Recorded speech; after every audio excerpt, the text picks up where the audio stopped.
السلام عليكم ورحمة الله. الحمد لله والصلاة والسلام على أشرف المرسلين سيدنا محمد الصادق الأمين وبعد. Ready inshallah?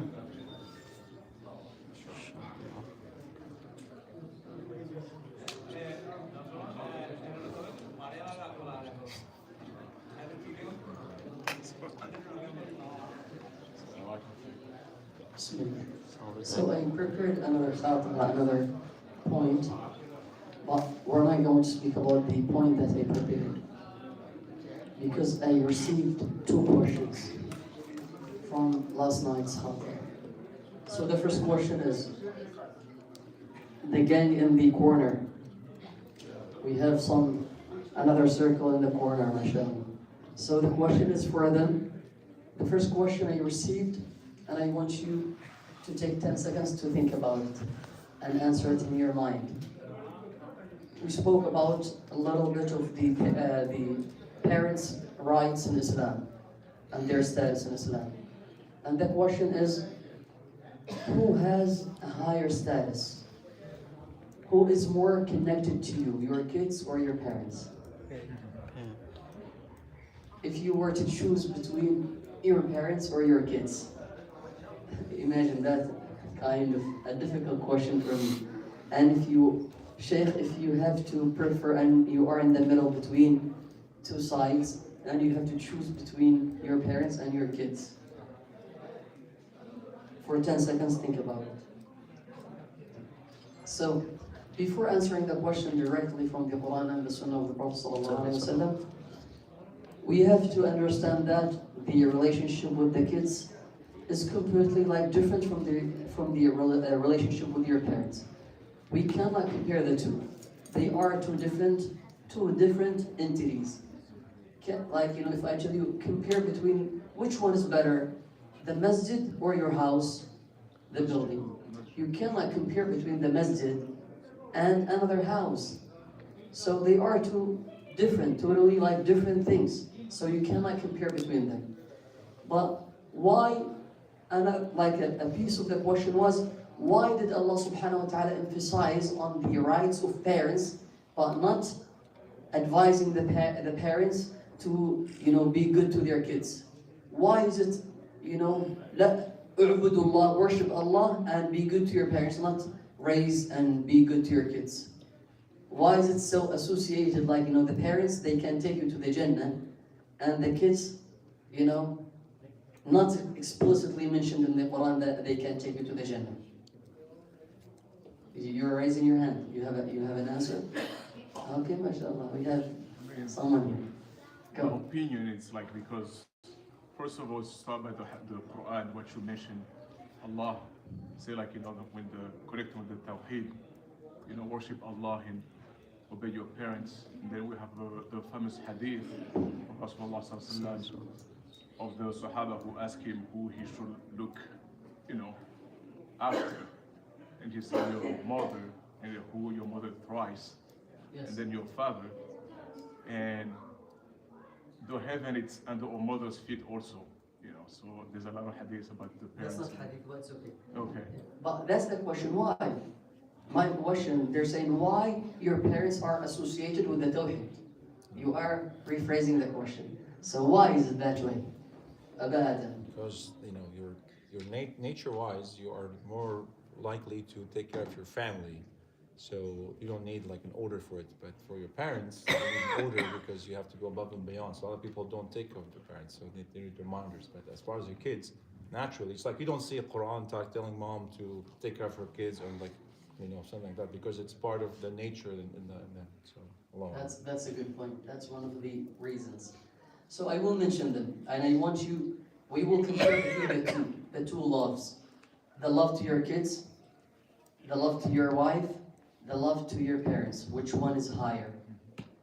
First of all, subhanAllah, I don't want anyone to get mad because this is a sensitive question. But Allah subhanahu wa ta'ala says in the Quran, in Surah An-Nisa, 2nd page, ayah 11, آباؤكم وأبناؤكم لا تدرون أيهم أقرب لكم نفعا. Your parents and your kids, you don't know which one of the two is better for you and more beneficial to you. Allah subhanahu wa ta'ala said it that way exactly. You can go back to the ayah. آباؤكم means like your parents. وأبناؤكم and your kids, your offsprings. لا تدرون, you don't know أيهم, which one أقرب لكم نفعا, better for you. So we will go back to this ayah, but pay attention to this. Allah subhanahu wa ta'ala, we will go to that point that he mentioned, so we don't forget it. Naturally, subhanallah, just like a nature in animals, even in animals, parents always like take care of their kids. They don't want anybody to tell them to take care of their kids. You see that? That's just like the nature, human nature and animal nature. When you have a child, I'm assuming the majority of here, like the people here, they have kids. When you have a child, you take care of that child.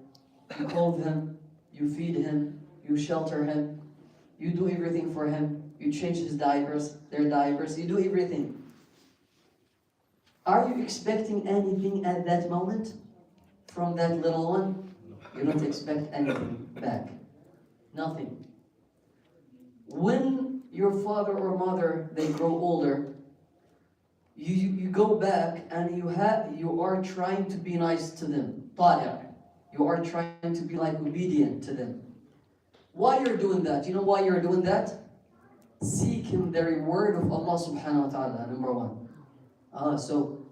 You have expectations. You see why you're doing it?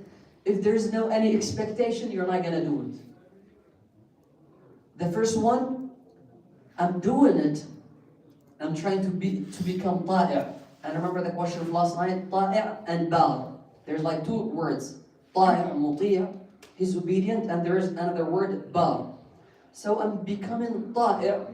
I'm listening to my parents in whatever they want. So I'm doing it. Why I'm doing it? I'm returning the favor. Part of the question, can we return the favor? You can't. Why? I'm gonna tell you why. They said, how about I do everything that my parents want from me? Everything they wish for, I will do it for them. I will fulfill their desires and wishes in this life. Can you still pay the favor back? Can you return the favor? You can't. Why? This is the reason. You are doing it right now because you have that guilt in you. You have the burden in you. And you are doing it waiting for them to be off of your shoulder. You're waiting for their death. I'm doing it, but you're not actually doing it as human nature. You're doing it out of guilt. I'm doing it because I'm expecting, to return the favor, to be nice to them, so I can seek the reward from Allah subhanahu wa ta'ala. So you're just waiting for them to be off of your shoulder. So waiting for their death. And we will go back to the difference between طائع and bar. But the parents, when they raise a child, they raise that child, they feed him, they shelter him, they do everything for that little one. They're not expecting anything at all. What their expectations, what do they want in return, the parents? You know what they want? I'm doing that for their own sake, wanting them to grow and flourish and become better than me. What do you want from them? Anything that you are expecting in return? If you think about it, nothing. I'm not expecting anything from them. But when they do the opposite, when they are nice to the parents, they are expecting something. You see that? Subhanallah. They are expecting something. That's why we cannot compare the two loves. The love from the parent to the kids and from the kids to the parents. That's why Allah subhanahu wa ta'ala sometimes, Allah subhanahu wa ta'ala said in that ayah, your parents and your kids, you don't know which one is better.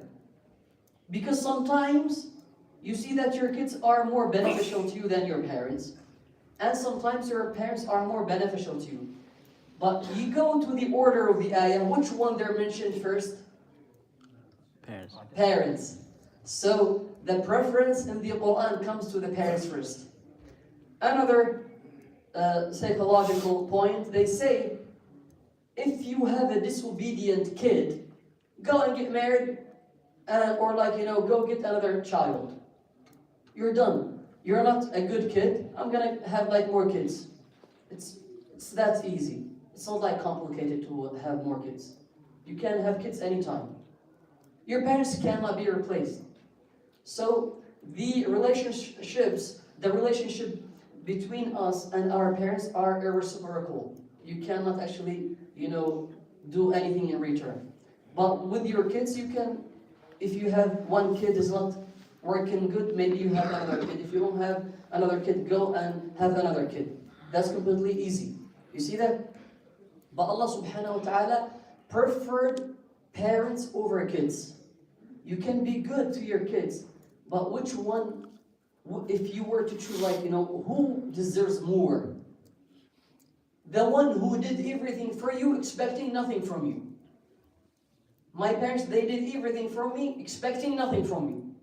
And then I'm doing everything for my kids, and they are expecting from me to do everything for them. So I have to be, if I have to choose, I have to choose my parents because, their years are limited, and they don't expect anything from you. They don't want anything from you at all.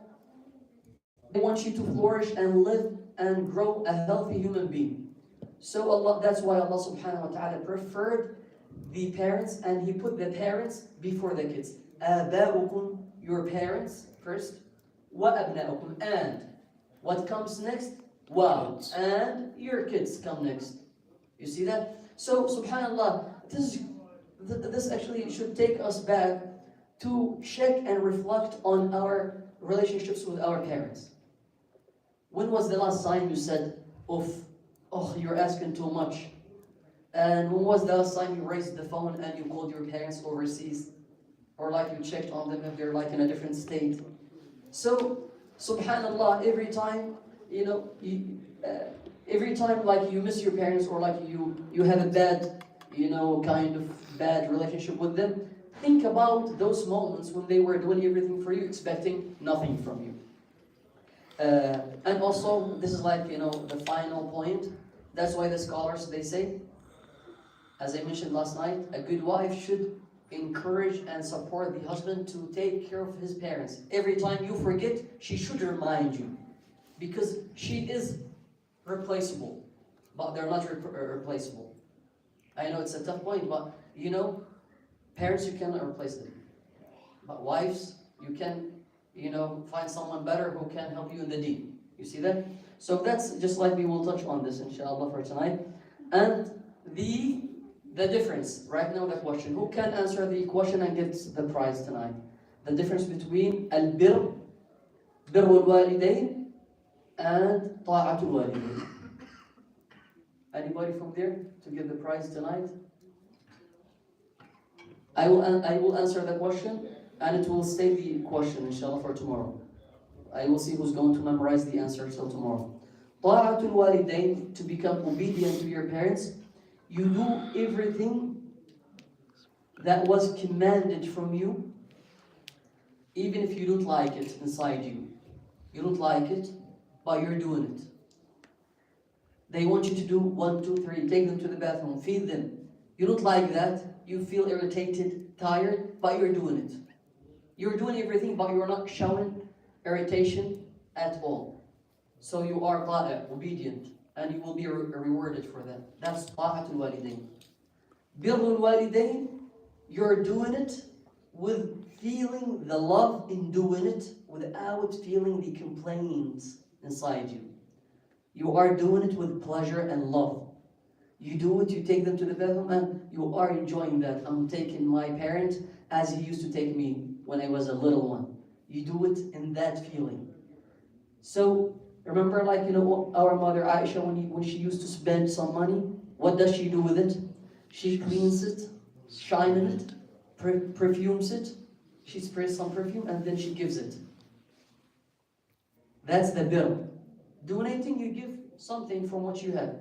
But al-birr, you give from what you love.